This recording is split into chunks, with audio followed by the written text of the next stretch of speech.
So you totally changed the tone of your voice from to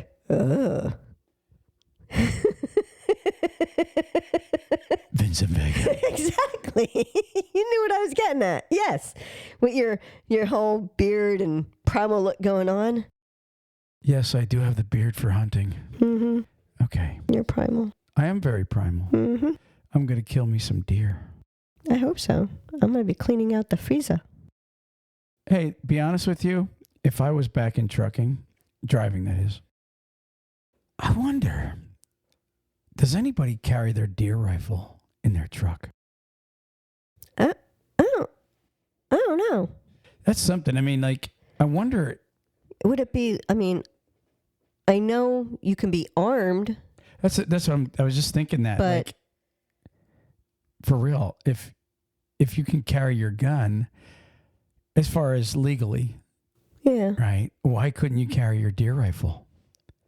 And then when you know you're going to be, you got a 34 coming. Hey, dispatcher, dispatch me to Pennsylvania, where you know what I mean, or West Virginia, because I'll be hunting some rabbits. Right, because like when we go hunting, we'll go hunting in other states, and I went online last night and bought my West Virginia hunting license. Mm-hmm. So why couldn't a trucker do the same thing? And then the ones that have a reefer.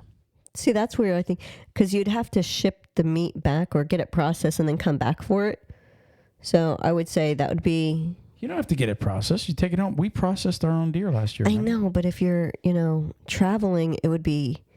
Yeah, depending on what you're doing, you might not be able to have the ability to process it. So you might say, okay, I'm going to process it and I'll be back in 3 weeks to pick it up because they're from the area and they know the person. Yeah, that's very true. So if you're a trucker and you're a hunter, you have to try to you would just have to come up with some kind of logistics to get the deer from the state you killed it in to your homeland.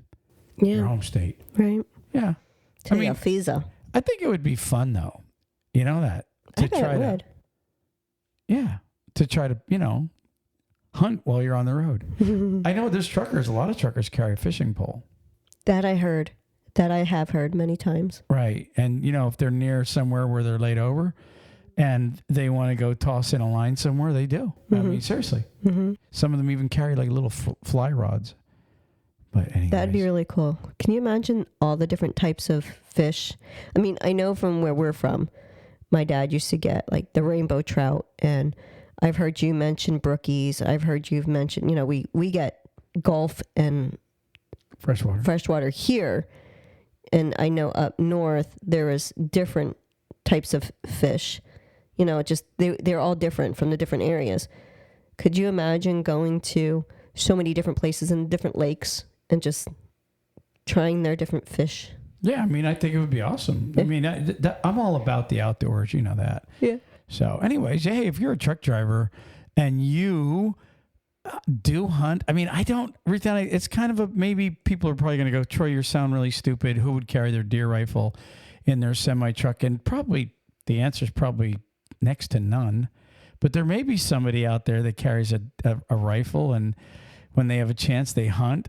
I mean, I don't know. I don't know if it's legal. So, I mean, I'm kind of out in left field on that. But anyways, if you guys got the answer to that, send me a message, Troy at TalkCDL, and tell me I'm either crazy or, hey, I do that stuff.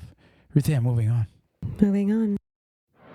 Truck Parking Club is a network of instantly reservable daily and monthly truck parking locations throughout the U.S. Truck Parking Club helps connect truckers to truck parking locations throughout the U.S. via truckparkingclub.com. Our networks is made up of property owners that have locations adequate for truck parking to list on the platform. This includes trucking companies, storage companies, CDL schools, trailer leasing companies, real estate investors, truck parking operators, and more. Go to truckparkingclub.com today.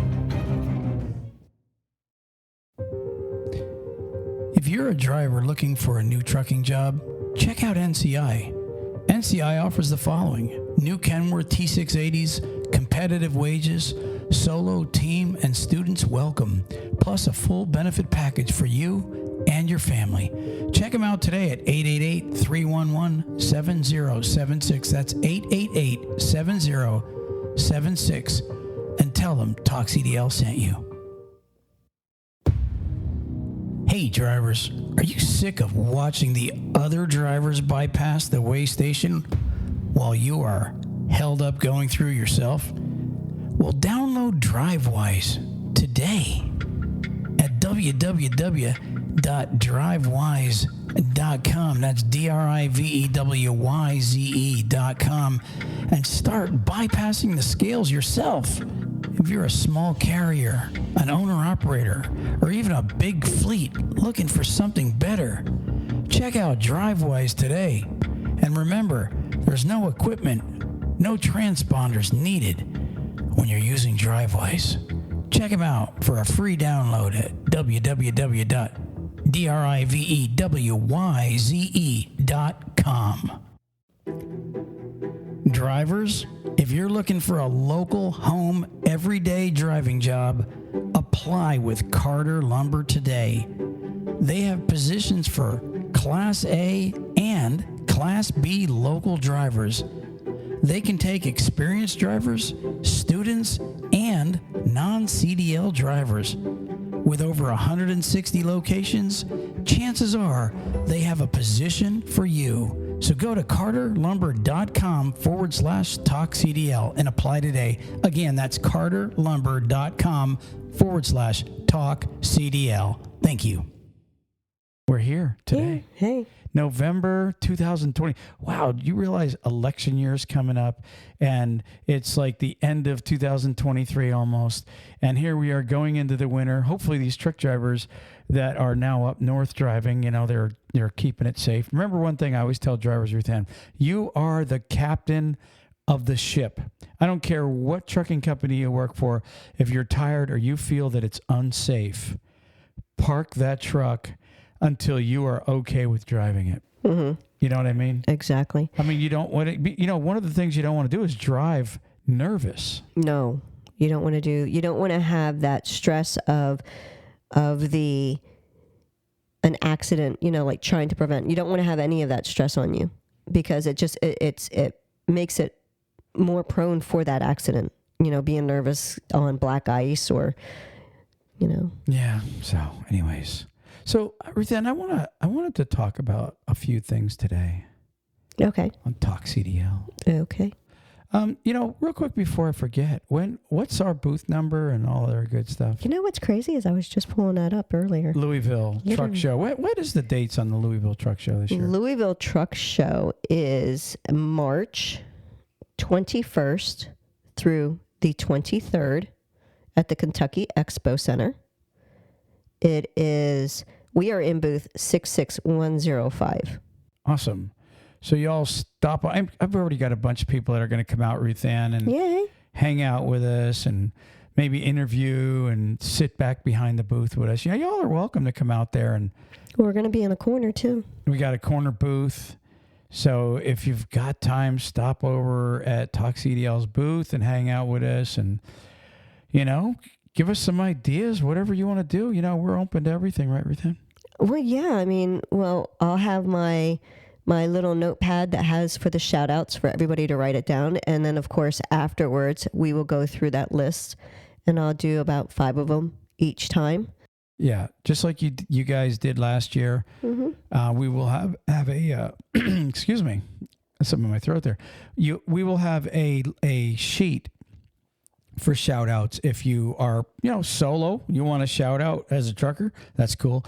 Or if you're company, you guys want us to give you guys a shout out. Hey, this is a shout out to, 75 Chrome Shop, whatever. Right. It's the few times that we can actually do this without, having to go through the big spew of giving all the details. Yeah. Just a quick shout out. Right. So, and we're going to be in Florida at the Florida Truck Show in February.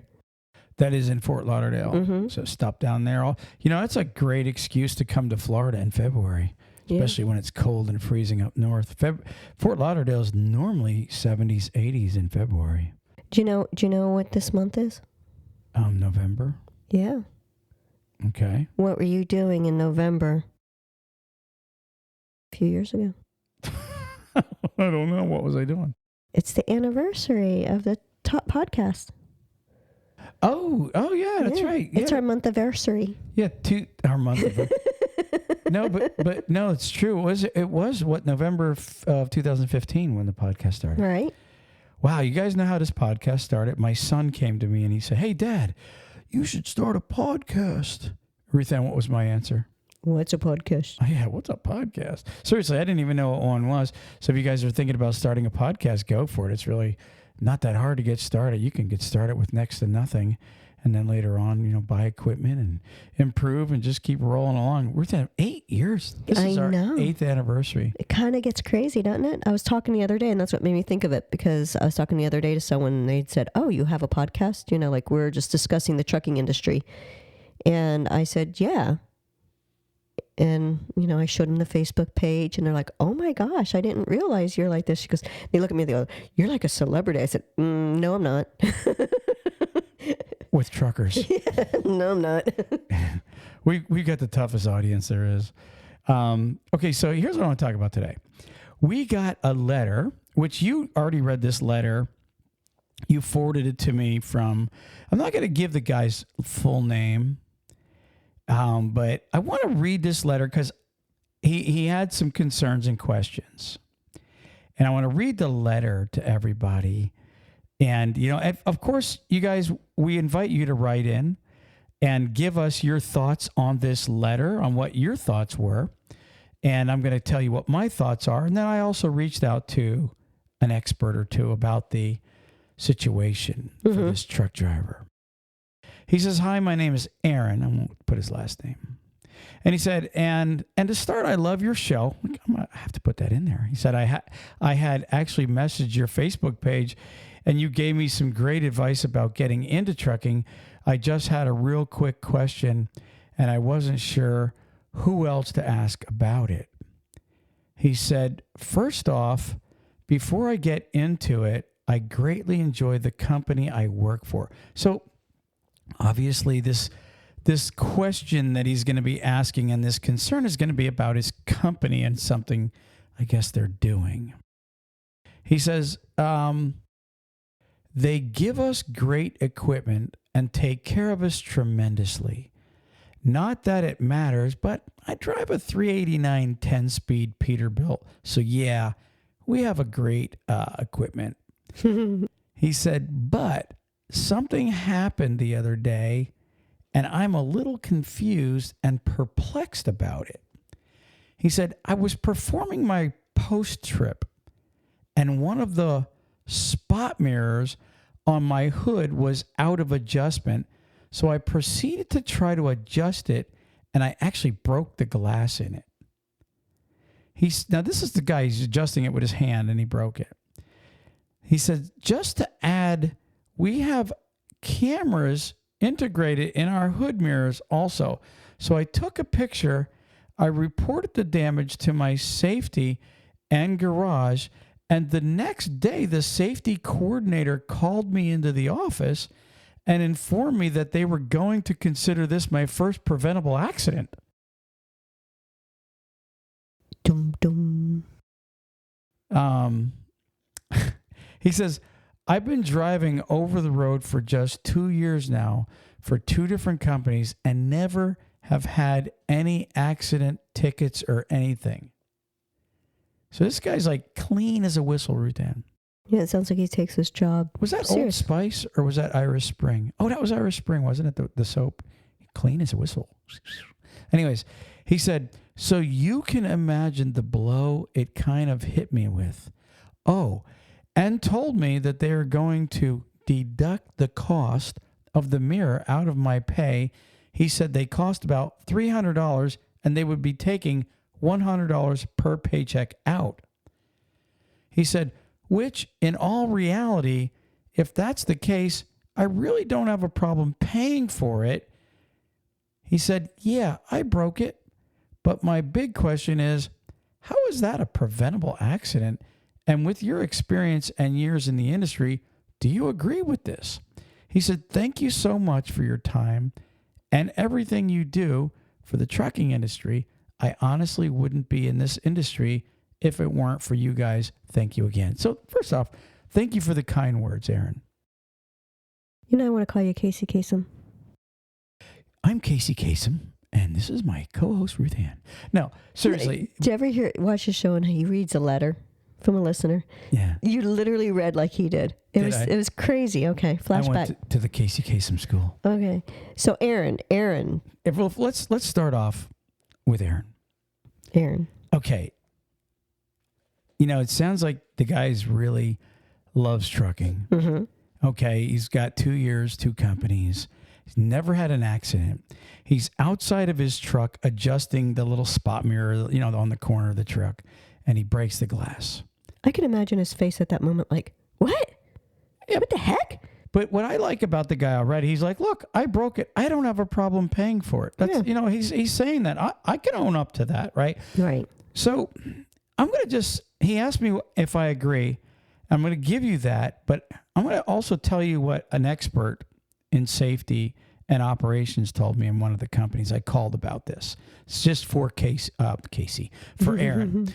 Okay, first off, do I agree with the company doing this to him? Absolutely not. No, I agree with that. I zero agree. In fact, if you're a truck driver and you've been with them for over a year, and I don't know how long he's been with them. He said he's got 2 years, 2 companies. If he's been with them for over a year, okay, and he's never had a bump, and he breaks a mirror with his hand trying to adjust it, and it's on video to prove it, okay, I would tell you the company should go, don't worry about it, get to the truck stop and we'll comp check you or whatever, get a new mirror. It shouldn't even be a thought of that trucking company to want to make him pay for that. I don't agree with it. 389 Pete, nice truck, nice hood.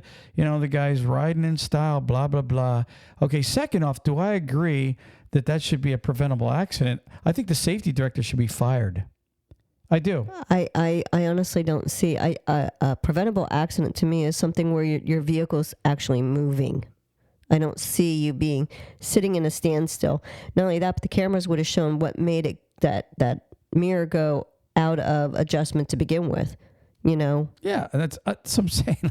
Like it's an accident is you drive. So I don't. He asked me, do I agree? I said no. It sounds like you don't agree with the company either. No, I don't. Sounds like he still likes his company, and you know he's not looking to quit. And he respects them enough not to divulge the name to where we would have blasted them. Yes, because I would have loved to put their name on here, but of course I don't have it. So I reached out to a company that has under 1,000 trucks. Okay, and I basically sent him the letter. I said, here, read this. And then I got him on the phone and we were talking. And he said, here's really what it comes down to.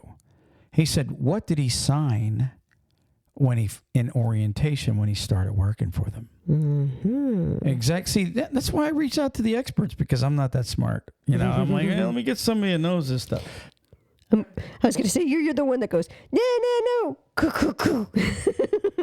Pat the heads. Yeah, I just react, you know what I mean? Whether it's right or wrong. To me, it's right, but a lot of times it's not right. But anyway, so I reached out to this guy, and he said, really, it depends on what he signed. You know, can they deduct? See, I don't agree that they could take money out of somebody's pocket. In fact, earned money, every trucking company, in case you drivers don't know this, when you go to quit, legally, every trucking company owes you every dime that you earned. And this is according to labor relations, and that includes earned bonuses.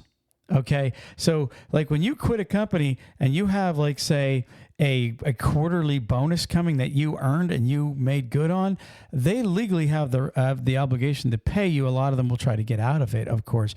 But I don't see it being legal for a trucking company or anybody, you know what I mean, to go, up, you broke the coffee cup at the office there, you knocked it off the shelf, and now you got to pay for it. We're taking it from your paycheck. I don't personally think they should have the right to do that. I don't think it's legal. But what this guy told me at another company, said it really depends. He said most drivers sign every damn thing. He said they don't even ask questions, most of them in orientation, which they should. They should literally stop and actually read everything that they're signing in orientation. He said, unfortunately, if they had him sign a piece of paper stating that if you broke it, we're going to deduct it. You know what I mean? If you cause damage, we're going to deduct. If he did sign that, then he said they have legal right to do it. That's what he told me. It's crazy. Yeah. We should call our lawyer expert down, the trucking lawyer down in Fort Lauderdale, and ask him about it. I'm serious. We should get him and see what he says and report back. But anyways, so that's the first part. Do I believe in the deducting of a driver? I mean, come on, a $300 mirror. You ought to be embarrassed. You should be ashamed to take a driver's money for a $300 mirror. If the guy has never banged your truck and he's been on time loads and he's a good driver, you should be like, hey man, no problem, dude. Listen, you're a good worker. Not a big deal. Move on. You know, that's, to me, I really believe that. That's the honorable thing for the company to do. But that's just me. Again, I told you, I'm not always right. No, and also, how he never said what did he say what year it was? The Pete? Well, it's a 389, so 389 took the place of the 379, so it can't be too old. So, I mean, what it's regardless of what year it is. Well, I was basically meaning that it's not like it's a brand new truck. It has some miles on it. Yeah, exactly. So you can't sit there and say, it's a brand new. No, it's got a few years in it. You know, it's not, maybe not super old, but it's old enough to where it's not brand new. Yeah. Well, again, a mirror is going to be a mirror. Let me see. I just wanted to look to see what year did the 389 Peterbilt. It looks like it's saying 2006. So it's been out. It's been out longer than I thought it has been. So it took the place of the 379. The 389 is pretty much like the 379, but regardless, I don't agree with it. Now, let's go to the preventable accident thing. Okay. Mm-hmm. Come on, guys. The guy's not even driving. He's standing on the ground and he breaks the mirror trying to adjust it to be a safe driver. And you're going to put him down for a preventable accident? Fire the safety director, Ruth Ann. Again, man, I'm just spouting off at the mouth here. Maybe I'm wrong. And I asked the expert about that too. You know what he said? Some companies, you know what he said to me? He said, when I worked for, I think it was, he worked for UPS. And he said, that would have been a preventable accident. He said, they'll mark you down for everything. That's what he said.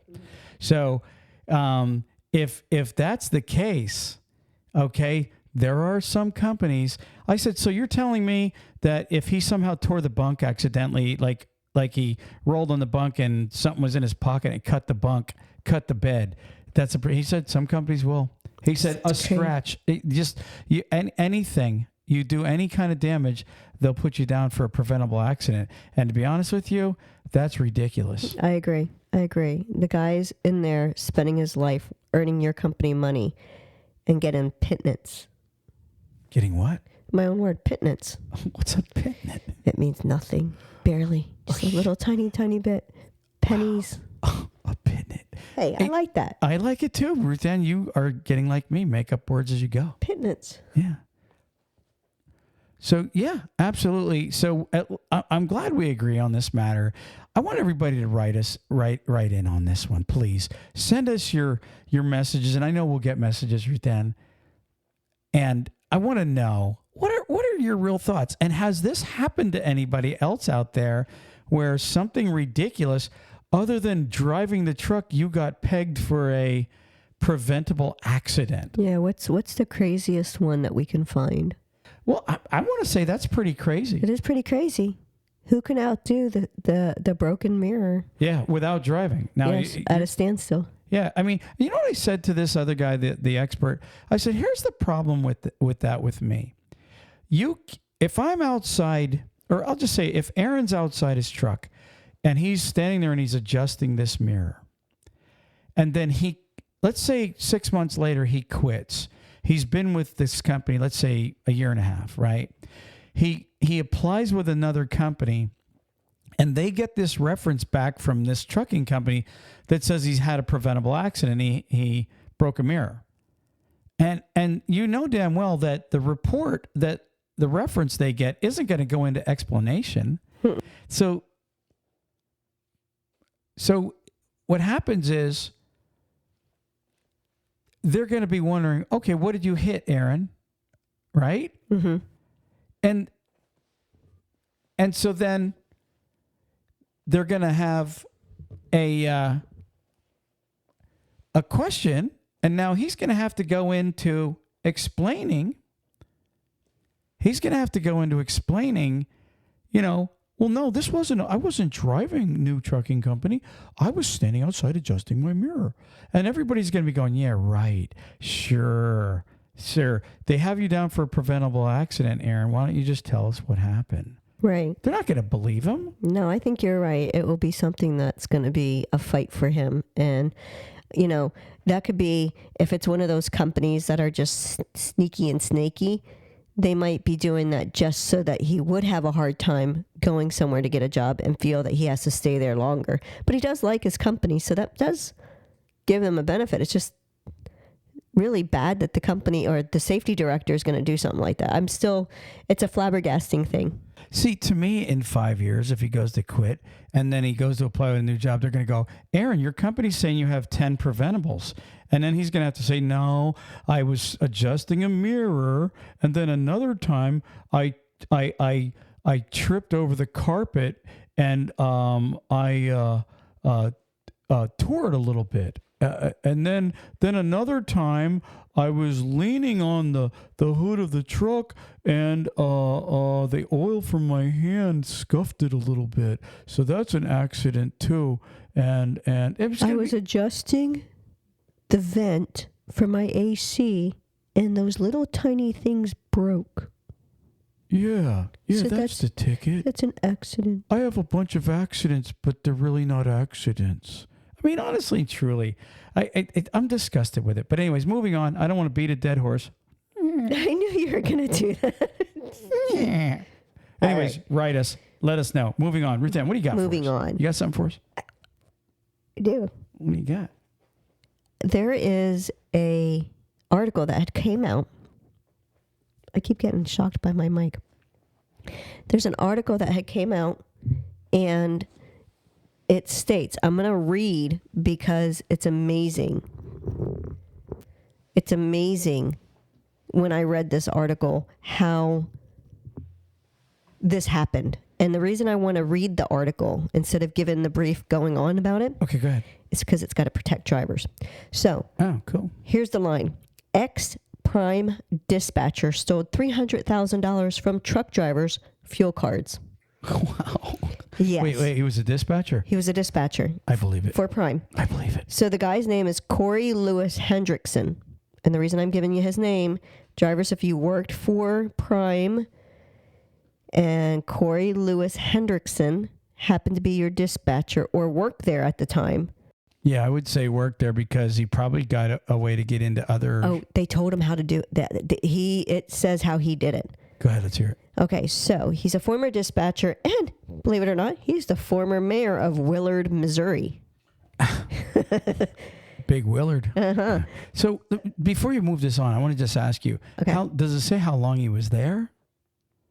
Because you said he got $300,000. Mm-hmm. Wow. Mm-hmm. Let's hear it. Okay, so he pled guilty in October to embezzling almost $300,000 from truck drivers' fuel cards, abusing his access to their social security numbers and other information according to the court documents. Hendrickson did this for 5 years until Prime found out and they reported him. He worked at the Springfield, Missouri office as a dispatcher where he would search Prime's system and look for former drivers with a positive balance in their fuel card stuff. Then he would use the driver's social security numbers and log into their ComData accounts to transfer the money from their fuel accounts into his own personal accounts. Jeez. I know. So $300,000 over 5 years. The one, most of the time he stuck around like... So about $60,000 a year he was snagging. Yeah. He was limited to cashing checks to the amount of $300. And Prime said that he ran this scheme 1,078 times. Victims, Only. Yeah. Well, I didn't say only, but yes. Victims incurred losses that ranged between less than 100 all the way up to $6,495. Do you imagine a driver that got just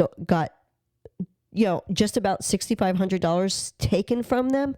Can you imagine how angry they are?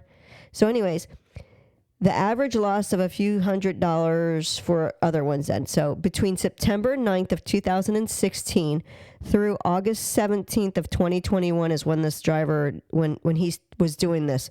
So without the knowledge of authority from Prime or Comdata or the drivers, he was able to go through and gain access to the accounts of at least 500 individuals and conducted over 1,000 fraudulent activity transactions that resulted in $298,737.99. Dang. Yes. Corey, you bad boy. So is he going to jail or what? Yes. Yay. He, as part of his plea, agreed to forfeit the property stolen and admitted to knowingly committed these offenses and in fact guilty. The court now, he's got to basically pay every penny back. He's also going to have to pay the restitution and fines of $250,000. And he's faces not more than 20 years of imprisonment, two $250 fines, and up to 4 years of supervised release, plus two $100 mandatory special assessments and an order of restitution. So he's got like multiple things he's got to do. You know what I'm thinking about? Now, I'm serious. I want to say this. I just want to kind of delve into this guy's brain for a second. Think about this. Come back, Troy. Come back. No, listen.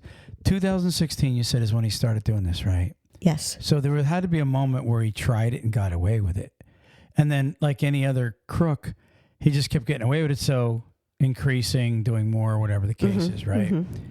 But I bet you there was never a moment where he thought, wow, I could have to owe $600,000 back someday and get up to 20 years in prison. Because I wouldn't think that he thought that. But now here he is facing a huge prison time. And that's, you said he has to pay back $300,000 and then he's got restitution, plus he's got $250,000 in fines. $200. So he's got to pay $500,000. Plus the $300,000. Yes. So it's just about $8,000. 800. Yeah, that's okay. Sorry. So he's just under $1 million with everything, probably. Say $900,000. So you and I both know, like, for example, with Johnny Acid is never afraid to tell anybody what happened. He's told everybody on the show. He took a bribe in the service. He did a year in prison, and he owed like $100 and some thousand, and they garnish his wages. So they actually take money. The government attaches his wages wherever he goes. So they literally, and this guy here owing $800,000 he's for the rest of his life, they are going to attach a certain amount of this guy's money. They're going to be after him forever. He makes money, they're going to come get it. He has money coming, they're going to get it. He hits the lottery, they're going to come and get their money. They will always get their money with this guy. You know that? Yeah, I do. I just realized I don't remember them stating how old he is in this article. Okay. So he could end up going into jail and never coming out. Well, if he's an old guy, yeah, you're right. Absolutely. I mean, if he has to go not more than 20 years, so say he does 15, depending on his age, he might be like 60 coming out, too old to really do anything. Man, I would really hope that the guy wasn't. I always feel bad for a criminal that's like 60s and 70s. It's like, that's somebody that's just never going to learn. Yeah. You know what I mean? But anyways, bottom line, Corey, I'm glad you got caught. And like you said, Ruth Ann, if you're a driver, and they owe you, is that what that's saying, Ruth Ann? If you were a driver and no, but if I was a driver during 2016 to 2021 for Prime, I would be wanting to know if I had money coming that was stolen from me. Right. And that's why I said it. Not that they actually said anything. In fact, Prime's declining to comment anything on this. Actually, what happened was their legal counsel caught wind of this scheme when they were interviewing him about it on his way out of the company and informing authorities of the stolen money. So it was just weird the way, I guess, when he was leaving, they were like questioning him, and the way he was answering different questions and stuff made them think something was going on, and that's how they end up finding out more really about it. Bottom line is he was able to get in of drivers that worked for that company up until 2021 when he left. So if you worked there during that time, then it would just be wise to just double check and see if there was something that you did have left in your comm data that you didn't realize. Yeah, no, I agree with you. Definitely, if you worked for Prime between 16 and 21, I would definitely be checking, because you never know. You never know. And he said they've got to make restitution. And I don't have no idea, if you'll be able to get a check right away, how much you're owed, blah, blah, blah. But you guys should definitely at least call in and say, hey, I heard this on TalkCDL Trucking Podcast. Whoop, whoop. Whoop, whoop. And do the whoop, whoop. Got to do the whoop, whoop. And just say, hey, they're telling me you guys might owe me a couple bucks, so check with them and see. Who knows? Anyways, Ruth Ann, moving on. So tell me, Ruth Ann, do you have a place? What state are you up to this week? I am in Michigan. Oh, yeah. You were telling me earlier about the giant burger place. Oh, my gosh, yes. I want the drivers to know about this place Ruth Ann found. Where's it at? It's over near Port Huron and that. It's over near the Canadian entry into Michigan. What was the name of that? Southgate. It's over in Southgate, Michigan for you drivers to visit. But there's a reason why, and Ruth Ann's about to tell you some really interesting stuff. But you know what, Ruth Ann? I've seen some big truckers. Okay.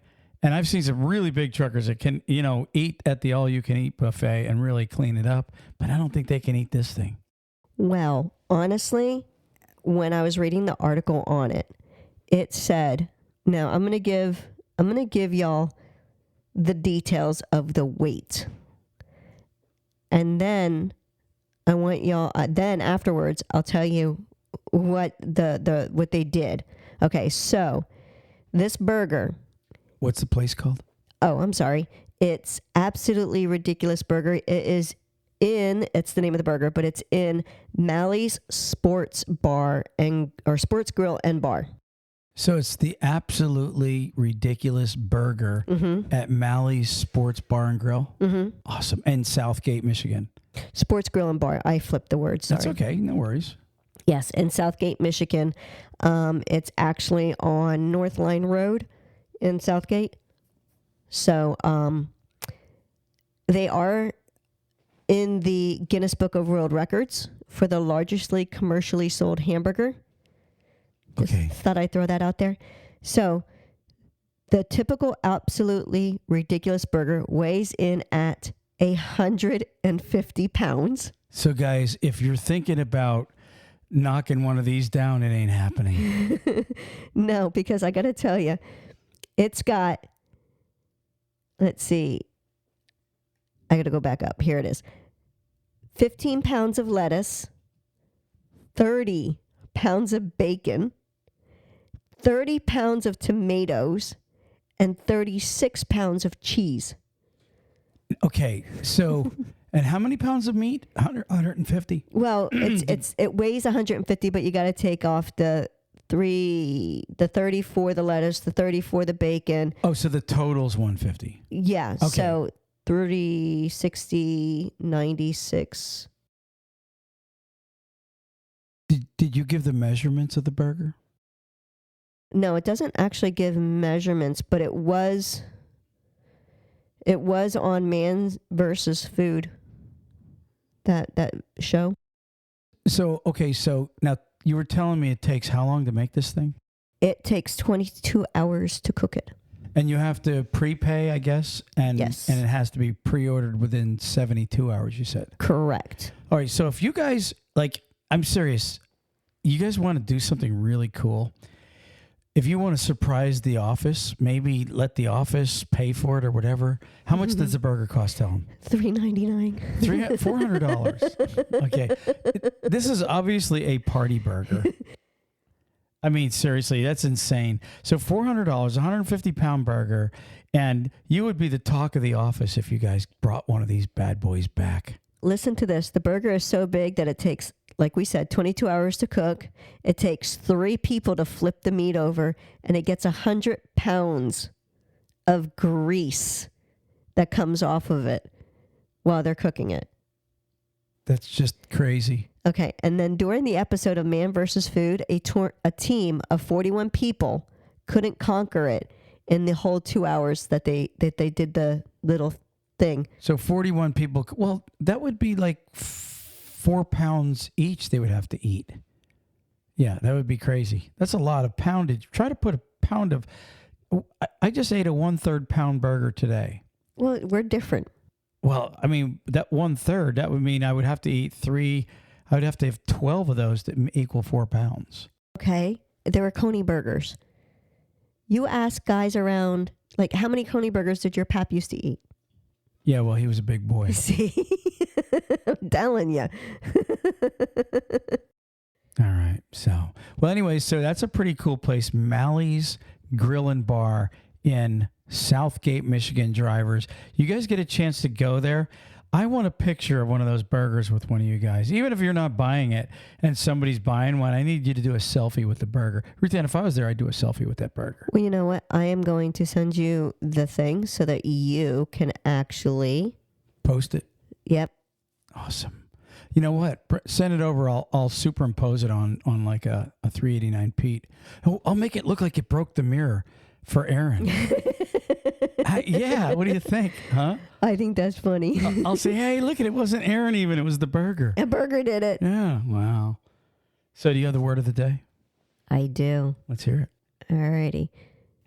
Noctambulate. Hit it again. Noctambulate. Noctambulate.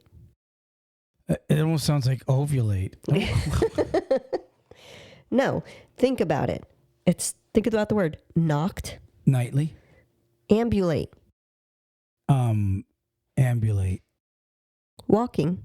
When you ambulate, you're walking. I never knew that. Yeah. So noctambulate is basically Night walking. to walk about at night, to sleepwalk. Noctambulate. Mm-hmm. That's interesting. It is. There you go. And we got that word off of Word genius. Word Genius, making us smart. Ruthann, we're out of here. Peace. Peace. Praise the Lord.